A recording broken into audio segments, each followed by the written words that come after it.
CCATM? En 2 vidéos, la Maison de l'Urbanisme du Hainaut vous invite à découvrir son rôle, ses missions, ainsi que quelques bonnes pratiques utiles à un fonctionnement optimal et partagé par ses membres. Composée de citoyens et d'élus, une CCATM est une assemblée qui émet des avis sur des dossiers liés au développement territorial de la commune. C'est un outil de participation qui permet aux habitants de s'impliquer collectivement dans la gestion et l'amélioration de leur cadre de vie.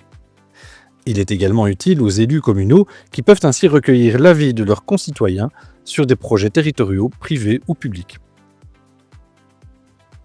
Quel est le fonctionnement d'une CCATM? Le règlement d'ordre intérieur est l'outil de référence pour le fonctionnement d'une CCATM. Il est adopté par le conseil communal après son approbation par le gouvernement wallon. Il peut donc être différent d'une commune à l'autre.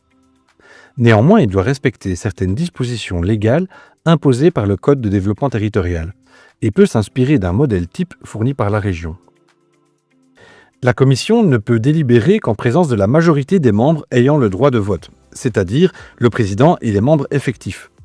En l'absence d'un membre effectif, son suppléant assure le vote.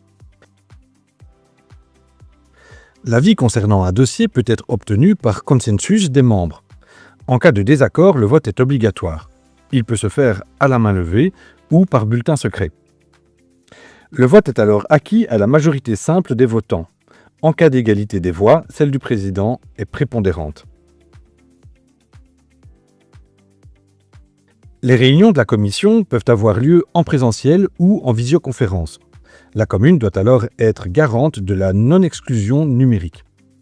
Par an, un nombre minimal de réunions est prévu dans le code.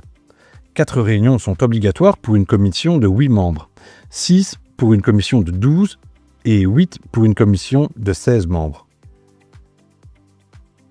La confidentialité des données, des débats et des avis rendus est de rigueur. Si un membre ou le président est concerné par le dossier présenté, il doit quitter la séance et il ne pourra pas participer au vote concernant ce dossier. Les avis rendus par la commission doivent être motivés. Ils font état d'un potentiel vote et de son résultat. Le tout est transcrit dans le procès-verbal de la réunion.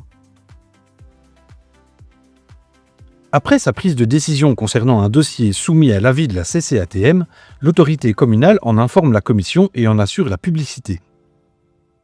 Tous les travaux de la CCATM font l'objet d'un rapport réalisé au moins une fois tous les 6 ans, en fin de mandature. Ce rapport est consultable par la population. Voici quelques bonnes pratiques pour un fonctionnement optimal de la CCATM.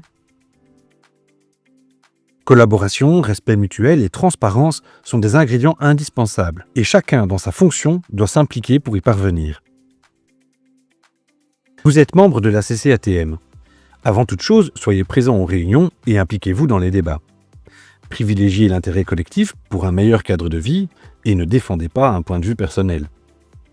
Et veillez à rendre des avis clairs et motivés qui seront ainsi plus aisément suivis par l'autorité communale. En tant qu'autorité communale, installez un climat de confiance avec le président et les membres. Assurez une présence constructive aux réunions et manifestez de l'intérêt aux travaux de la CCATM. Pensez à faire intervenir la CCATM en amont d'une série de dossiers dans le but de les enrichir. Assurez un retour transparent sur les décisions prises. Président, CATU, secrétaire, pensez à inviter les auteurs d'études ou porteurs de projets quand cela s'avère utile à la compréhension des dossiers. Envisagez la création d'une grille d'analyse commune permettant de systématiser la forme d'avis et de les objectiver. Proposez la création de groupes de travail sur des sujets que certains membres souhaitent traiter. Dans la mesure du possible, soyez attentifs au nombre de réunions. Trop de réunions peut entraîner la lassitude. Trop peu de réunions, la démotivation. Enfin, pensez à proposer des moments de formation en commun et des visites de terrain. Par ailleurs, exploitez tout ce qui est utile à la qualité des échanges dans le respect de la richesse des profils des membres. Pour plus d'informations, n'hésitez pas à consulter ces ressources. Ceci clôt ce second chapitre.